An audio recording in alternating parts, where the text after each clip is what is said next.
those are the ribbons we had to scan.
Yeah, 105 is fine.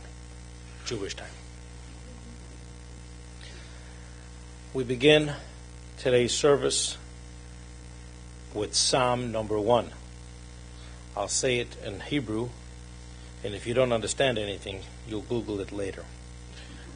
Ashrei ha'ish asher lo halach ba'atzas rishoyim u'v'derech hatoyim lo yomad u'v'moshev leitzim lo yashav ki im b'seres adinai cheftzoi u'v'serosoi yehegya yomam v'loyla v'hoya ke'ech tasul al palgei moyim asher piryoy yiton bi'itoi v'aleho lo yibo v'chol asher yasa yatzliach lo chen harishoyim ki im kamoitz asher to defend ruach al ken lo yikumu rishoyim b'mishpat v'chatoyim b'das tzadikim.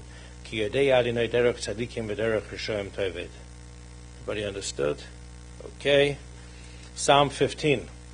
Mizmor leDavid, Adonai mi yogur bo yolecha, mi yishkaim b'har kodshecha, hoylech tomim ufoy al tzedek v'dever emes b'vovay, lo yirogel al lishoynoi, lo yosel al re'eu ra, v'cherper lo nas al krevoi, nivza bein av nimas, v'siri Adonai yechabed, nishpa lohor lo yomer, tasper lo nasam b'neshech, v'shechat al noki lo lokach, I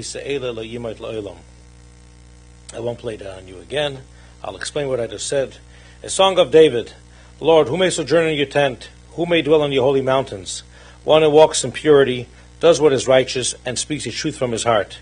Who has no slander on his tongue, nor has done harm to a fellow, nor cast disgrace towards a neighbor, in whose eyes a contemptible person is repulsive, but who honors those who are in awe of the Lord, who swears truthfully even to personal hurt and never retracts, who does not lend money on interest nor takes a bribe against the innocent. One who does these things shall never falter. And Psalm 23.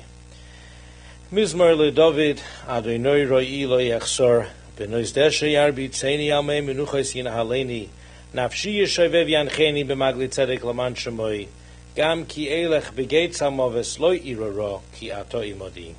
Shiftecho mishantecho hemo yinachamuni, tarech lefonai shulchan neged tzoreroi, Dishanta b'Hashem en roishi koisi ravoya, achtoi v'chesed yirdefuni ko yemei chayai, v'shavti b'beis Adonai la'orech yomim. A song of David. The Lord is my shepherd, I shall not lack. God causes me to lie down in lush pastures. God leads me beside tranquil waters. God restores my soul and guides me in the righteous path for God's name's sake. Though I walk through the valley of shadow of death, I fear no evil, for you are with me. Your scepter and staff, they comfort me. You prepare a table before me in full view of my adversaries. You have anointed my head with oil, my cup overflows. May only goodness and kindness pursue me all the days of my life, and I shall dwell in the house of the Lord for the length of days. Today, we're here to say goodbye to David Francis, a man that accomplished a lot more in less years than people accomplish in many years. A man that touched if not thousands, tens of thousands of people. He's been around, and you guys know everybody has a different relationship with him. Everybody knew him in a different way. And this is a great loss if we look at it from a perspective of that everything is over. But I'd like to share with you a little bit more based from the Jewish perspective on how we view a person's life after they have passed on, and perhaps this could shed a little bit light on a sad day like today. What's the purpose of being born if we're all going to die? They say there's a recent study that the number one thing that causes death is being born. So if we're all going to die, and not everybody, if you don't know what you're here for, then why tease me? Why even give me life? So, what's the purpose? Now, everybody has a different purpose, and from a religious standpoint, from a spiritual standpoint, there's a combination of two things. There's a physical body, humanistic body, and there's a spiritual soul. In Hebrew, the word for soul is neshama. The neshama, same letters as the word neshima, which means breath. When God created Adam, the Bible tells us in the beginning of Genesis that God blew into him a breath of life. So the soul, the essence of a soul is God. And every one of us has a soul. Any living thing has a soul, including vegetation. Part of God is in all of us. And when a person passes on, what happens is there's a separation of the body and the soul. The soul goes back to its maker. We have been told as little kids, if we listened, that your goal is to return the soul back to its maker in the same condition you got it. So people would question, well, I remember as a kid, I once walked into a shoe store and I asked the guy, I said, every time I buy shoes from you, within 10 feet, it doesn't look the same. It starts getting these creases. I want it to look perfect. So he took me to the front of the store. He had shoes on display. He says, you see that shoe over there? All I do to it is I take off the dust. My grandfather put that shoe up there 47 years ago. You see how perfect it looks like? You want your shoes to be perfect? Don't walk in them. That's what he told me. So if you think about it, if God's purpose, if his mindset is, I'm going to put a soul into a human being, 40 years, 50 years, however long you live, just give it back to me the same way. It's like lending somebody $1,000, giving him a check, and they return the check to you. They never cashed it, they never used it. And if his goal is just to have perfect souls, just leave it where he came from. The answer is, and it's a little deeper than that, there's only so much that a soul can do. A soul is perfect. It's like a robot. It doesn't have any desire to do bad things. There's no constant fight. God wants a soul to grow, the soul to achieve higher levels, and the human to achieve higher levels. That could only happen if there's a combination of the two of them. The Talmud, which is it's close to 2,000 years old, the old books, scholarly books of the conversations between the scholars, they compare the parable, to two people who were handicapped. One was missing his legs, and one that was blind. And they both were sitting one day talking to each other, saying, what can we do? I'm missing my legs, you can't see. We're very unfortunate that we can't do much. But if we could come up together with an idea, which a guy came up with, he says, look, you have legs, I have eyes. Let me go on your shoulders. And we're together, as a group, as one unit, we'll come up and we'll do things together. And for many years they had a little business going on and they were doing some trouble. One day they get caught, they're put into jail, and they're brought in front of a judge. And the judge looks at them the way they were presented. One came in a wheelchair, the other one is coming with a stick. And the judge looks at them and says, there is no punishment that would fit the crime because each one of you individually cannot do it. What I have to do is put the guy without his legs, put him on the shoulder, put that as one unit, and come up with a good punishment that fits this unit. So too is us. The soul itself has been around since the beginning, could have never achieved any height without the body. And the body could not achieve anything without the soul. Therefore, we bury temporarily until, based on our tradition, until the coming of Messiah, where there will be the resurrection. And at the cemetery we'll say a special prayer, where God keeps his promise to those who are asleep in the earth, where the soul will go back and they'll get the proper reward, because one without the other could have not done it. So everything for us right now is temporary. There's the beginning of a person passing on, the soul waits to be buried. It takes a couple days until everybody can get together. At the burial, we say goodbye in a way, and that's the Shiva, and all of these traditions that people have. Some have the tradition of even escorting the soul, so to say, after Shiva they walk around the block. You tell the soul, hey, you're good, go, and it takes there's different steps. According to the tradition, there's the Shiva, there's the Shloshim, the 30 days, and then you have eventually the Yartzeit, a year passing, till everything is settled. But that's temporary, because we believe once Messiah comes, the soul will come back and will get a proper reward for all the good deeds. Meantime, they go up to heaven. They go back to its maker. And you get reward for everything you have done in this world. And a person that lived a good life, a person that had a positive impact on others, a person that made people smile and just came across as such a wonderful person, and those who knew him know what I'm talking about, and those who didn't know him still know what I'm talking about. Just a wonderful person altogether, always there to help. He could only enjoy of what he has put away. Meaning to say, whatever he invested, all the good deeds that he has done, that's what's going to keep him going. But all of us can do things in his memory.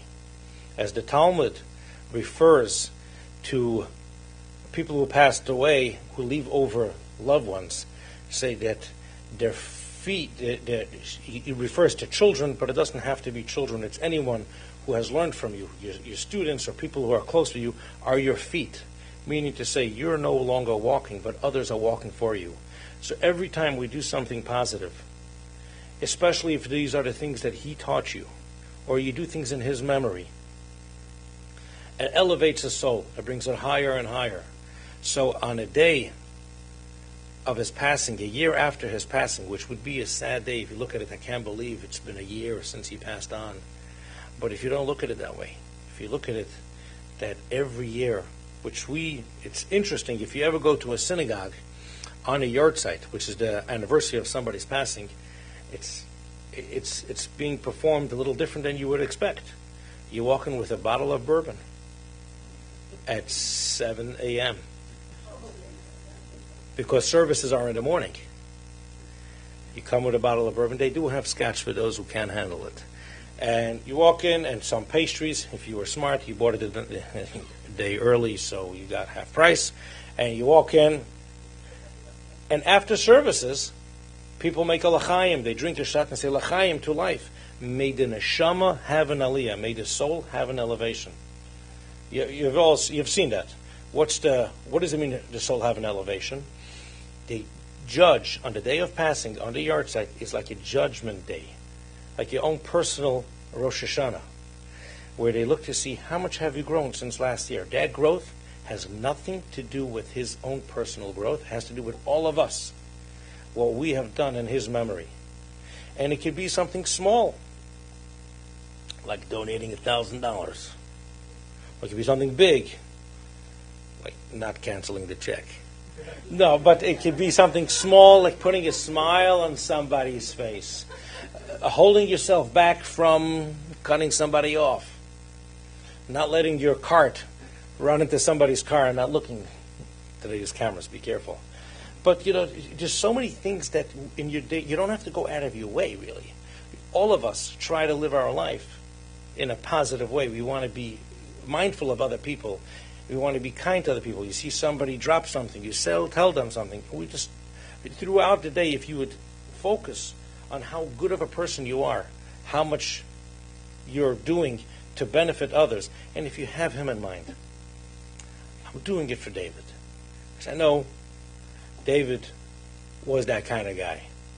Or, say a kind word to somebody. Or when it's time to say something negative and you say it in a softer way. You do things like that. This would be the greatest gift you could give to him. Although he never liked to ask for favors, now he's in a position that he can't do anything on his own. He is depending on all of us. So by doing that, this will elevate his soul. And this brings him comfort, and this gives him the only life that he can have after he has passed on.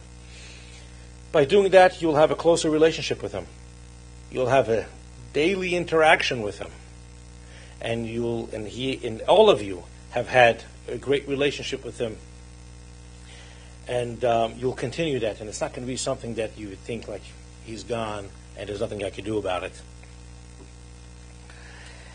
David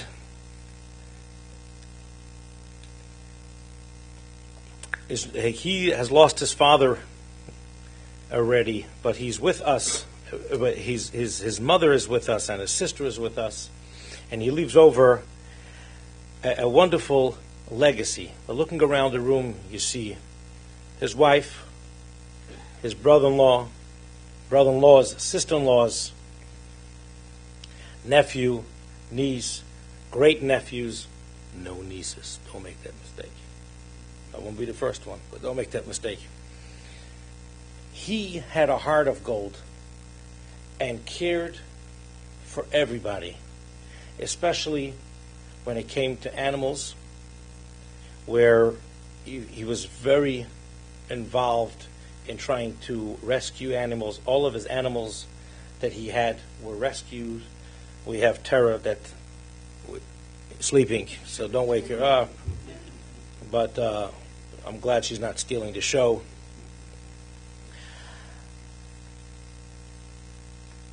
For 26 years that you were together with him, and we list some of the animals that were his children. Please keep your laughter for 3 seconds. He had a cat. The name was Cassie, Tangy, and Chingy. 1, 2, no more laughing. We have Tara, but he had also a dog, Jade, Abby, Austin that was a greyhound, and Lakota that was a husky, Shay, and he had 2 chickens. Do you want to see them? Does anyone want eggs? Sandy and Angie. They were both his chickens, and some who mentioned it was in the basement. When you came to visit, it was in the basement. He was a very helpful person, a very caring person, compassionate, a thoughtful person, and as a little kid, I understand he would take things apart. But as he got a little, 4, 5, 6 years old, he was taking things apart. As he got older, he figured out how to put everything together. He was a handyman for many people. He always looked to do whatever it takes to be able to help others. What they say, he would take his shirt off his back. They say about a lot of people, but by him it actually was true. He would do anything to help somebody else, and he always looked to help, and he cared about. It always hurt him every time he saw things on the news about children not having a proper place or not being nourished properly, and animals. This was extremely, extremely difficult for him. Great vacations that you remember: Smoky Mountains, Las Vegas, Atlantic City, New York. New York, okay. You won't say it, okay. Took the dog along with him. You remember Atlantic City, the boardwalk and the beach. Wonderful memories, and these memories should never be forgotten. These memories you'll keep with you. You have pictures. You have so much to remember. There's another part of him that he liked to ride motorcycles. And he had 2 motorcycles, 3 motorcycles. Anyone want to buy one? So I found some poems for the motorcycle drivers, and I hope it brings comfort to all of you.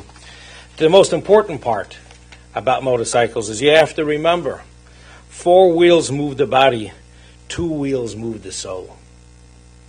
And this will be repeated a couple times. It's a good one. Miles will never distance the depth of respect between us brothers of the mistress wind. As you close your eyes, smile, my friend. Think of many miles still left to ride. Hold on to the memories, never give up upon life. For as long as I breathe, you are a part of me. As long as I ride, you shall ride with me. And when I leave here to join you there, others will ride for us. Onwards forever, forward into the wind. 2 more coming. If you didn't like it, I'll give you another one. It's all about the journey. It's the part of that counts. Even when he gets there, he may just turn around. He rides like an angel flying all along the stars. It's all about the journey, safe now from any harm. Too soon he left to travel. Beyond we can see, but it's all about the journey, forever riding free. He rolls on towards the west. Bright orange setting sun guides his way to the rest. The sun forever shine on his withered face. I know this friend of mine is speeding to a better place. On wings of rolling thunder, no state trooper can see. He rolls roads up yonder, he rolls for free. And again, 4 wheels move the body, 2 wheels move the soul. So these are all great memories that we have, and hopefully we all can take a moment to try to think of something unique that David had, something unique that you can take from him, as all of his good deeds that he had is available. We could pass it on. He wants to pass it on to others. Be that kind person. Be the one who cares for others. And hopefully, when you do something like this, it would be a benefit for his soul, and he would appreciate it more than you know. We have Taylor, his nephew, is going to speak, as well as Cindy, Tracy, Shandel, Ryan. Ryan wants to speak? Whoever wants, whichever one is going to come first is going to say a poem. And we ask you to please show you, written by Jim. Please show your utmost respect. Me too. I will also be quiet. You don't have to. Dave would like you now. The agony of dying. Some men die quickly. David's death was also not long. Before his death, he was never sickly. He was happy and enjoyed life. Suddenly, he got very sick. He began to experience the agony of dying, like the terror of searing whipping. He was in constant, extreme pain. We will miss him and his big smile, his generosity with friends. He was without guile. He was the best of friends. It is not fair that the good die young. Dave was a very, very good man. He was a good friend to many.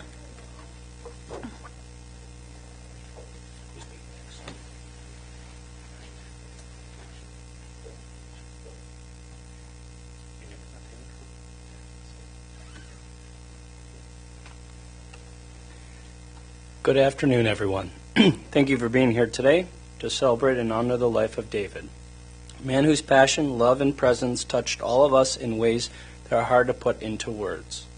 When I think of David, I think of the open road, the roar of a motorcycle engine, and the wind on his face. He had a deep love for motorcycles, and riding wasn't just a hobby for him. It was a way of life. Being part of a motorcycle culture meant the world to him. It was a brotherhood, a family that shared his love for freedom and adventure. He found camaraderie, loyalty, and joy in that community, and it was part of who he was.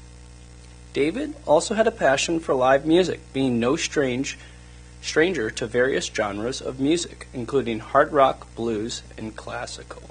Whether it was a local show or a big event, he was always there, soaking in the energy and rhythm of the crowd.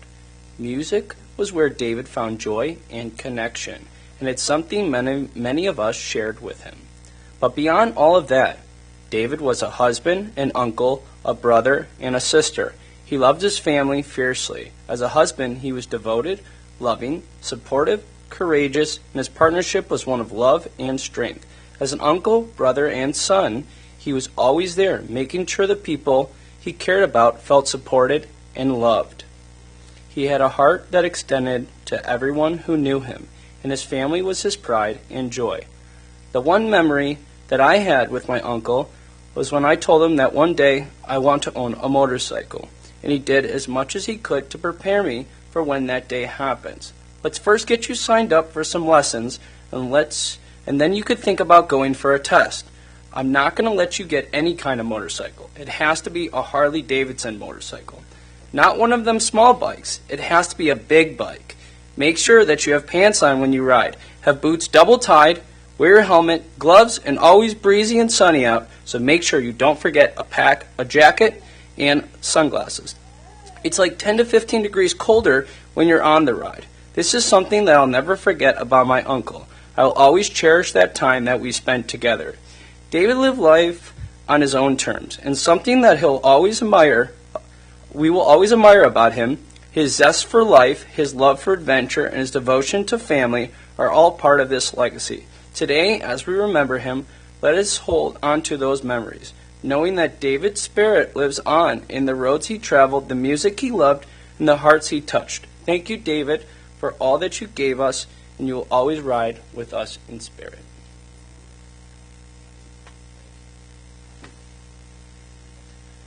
Thank you.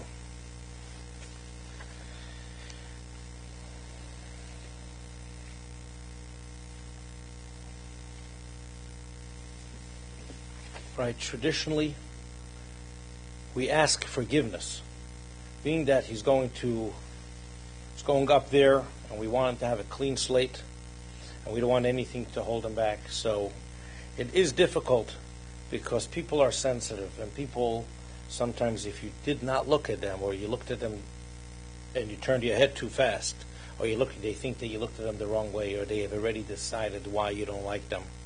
So people could get hurt even if you didn't mean to hurt them, and vice versa. So we ask from David forgiveness if there's anyone who didn't treat you properly, and anyone should have been more respectful or should have been there more for you. We ask you to forgive them, as well as we ask anyone who may have felt slighted in any way to please forgive him, so there's nothing against him.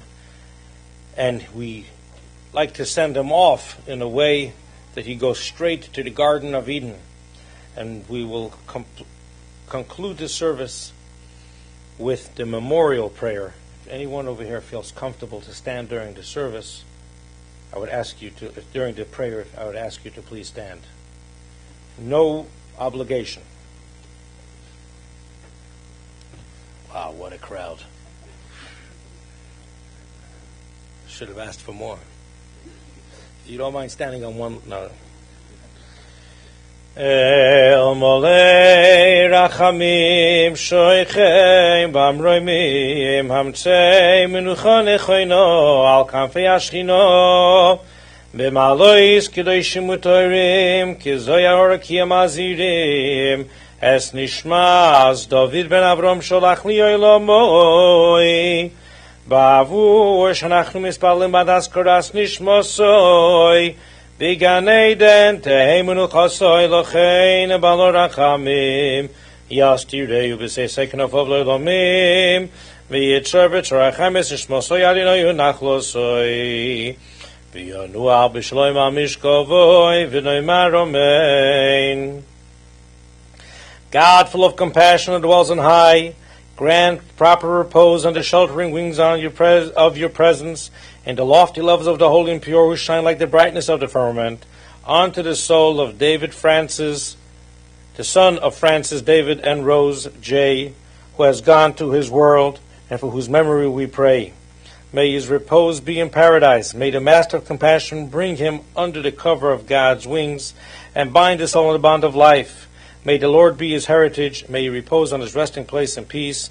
And let us all respond, Amen. At this point, I would like to ask you to please sit down, and we will have our director is going to let us know what to do next. Those of you who are going to help act as pallbearers, if I can kindly have you step out at this time, come forward.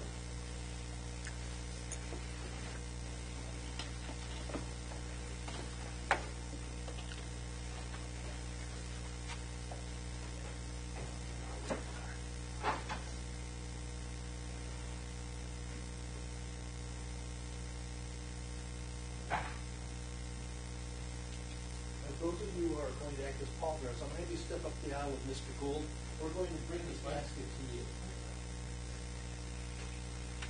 My members of the family, if you have coats in the other room, I'd like you to grab them, because then we're going to follow the casket going out to our cars, directly to our vehicle.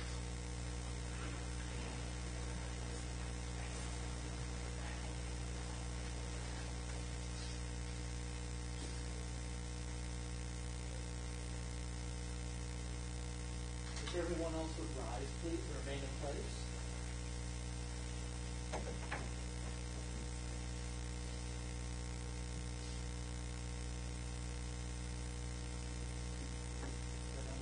You'll follow behind the casket.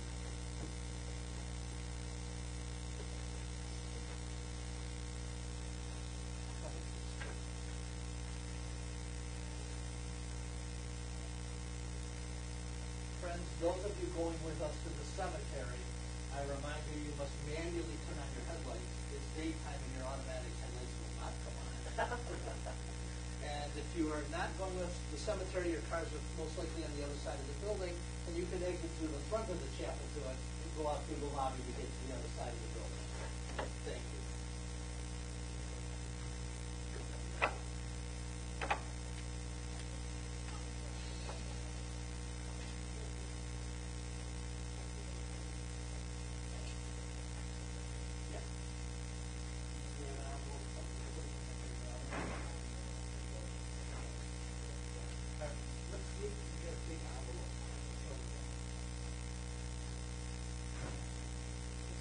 No. I want you guys to be okay.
Actually, there are some white catalog envelopes. I think they're probably Celeste's office, but I don't know.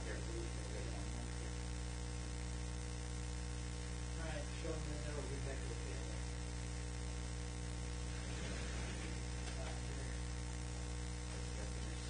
Right, sorry. That James got it.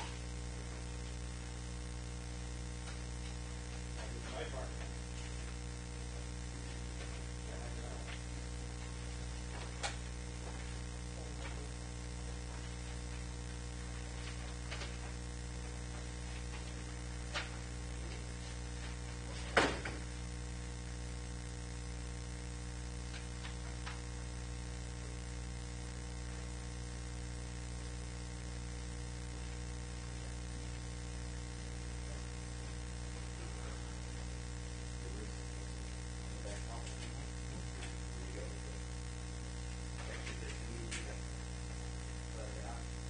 Yes, I saw.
Yeah, there were some flowers.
No.